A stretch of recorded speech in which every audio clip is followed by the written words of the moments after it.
বাংলাদেশের পুরনো ফেসিবাদী কাঠামো ফিরে আসার সুযোগ পাবে না, বাংলাদেশে আর কোনো স্বৈরশাসন প্রতিষ্ঠিত হবে না, বাংলাদেশের মানুষেরা জবাবদিহিতাপূর্ণভাবে একটি গণতান্ত্রিক ব্যবস্থার মধ্য দিয়ে নিজেদের সামনের ভবিষ্যৎ নির্মাণ করবে। সেই লক্ষ্যকে ধারণ করে অন্তর্বর্তীকালীন সরকার জাতীয় ঐক্যমত্য কমিশন রাষ্ট্র কাঠামোর গুরুত্বপূর্ণ জায়গাগুলোতে সংস্কার সাধনের নিমিত্তে রাজনৈতিক দলগুলোর সঙ্গে দীর্ঘ সময়ব্যাপী আলোচনা অনুষ্ঠিত করেছে।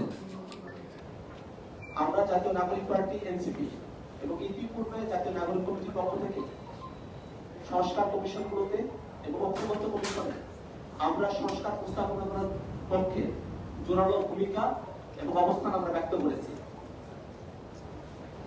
জুলাই সনদ প্রণয়নের বিষয়ে জাতীয় নাগরিক পার্টি এনসিপি সেই শুরুর সময় থেকে আমরা সর্বোচ্চ ভূমিকা পালন করেছি।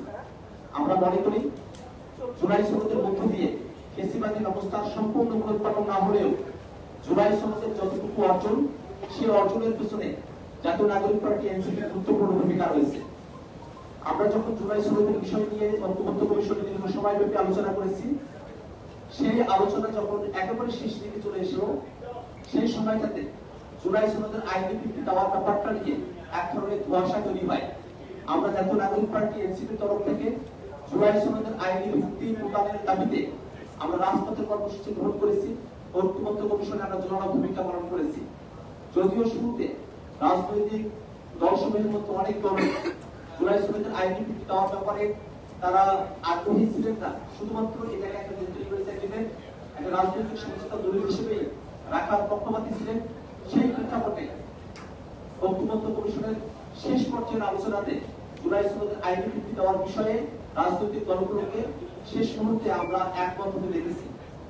যদিও রাজনৈতিক দলগুলো জুলাই সনদের আইনি ভিত্তি দেওয়ার ব্যাপারে একমত হয়েছে, একটি আদেশের মধ্য দিয়ে জুলাই সনদকে আইনি ভিত্তি দিয়ে গণভোট এবং সামনের পার্লামেন্টকে রাজনৈতিক ক্ষমতা প্রদান করার মধ্য দিয়ে সংবিধানের মৌলিক পরিবর্তনগুলো অন্তর্ভুক্ত করার ব্যাপারে আমরা একমত হলেও আমরা গতকাল জুলাই সনদ স্বাক্ষর অনুষ্ঠান আমরা অনুষ্ঠিত বিষয়টি একেবারে অনির্লক থেকে গেছে।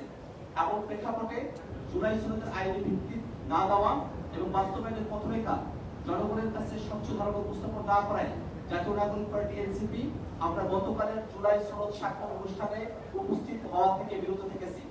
সেই প্রেক্ষাপটে আজকের সংবাদ সম্মেলনে আমরা কেন গতকালের জুলাই সনদ স্বাক্ষর অনুষ্ঠানে অনুপস্থিত থেকেছি, আমাদের দাবিগুলো কি ছিল এবং ভবিষ্যতের করণীয় বিষয়গুলো কি, সেই বিষয়টা জাতির কাছে পরিষ্কার করে তুলে ধরতেই আজকের আমরা প্রেস কনফারেন্সে উপস্থিত হয়েছি।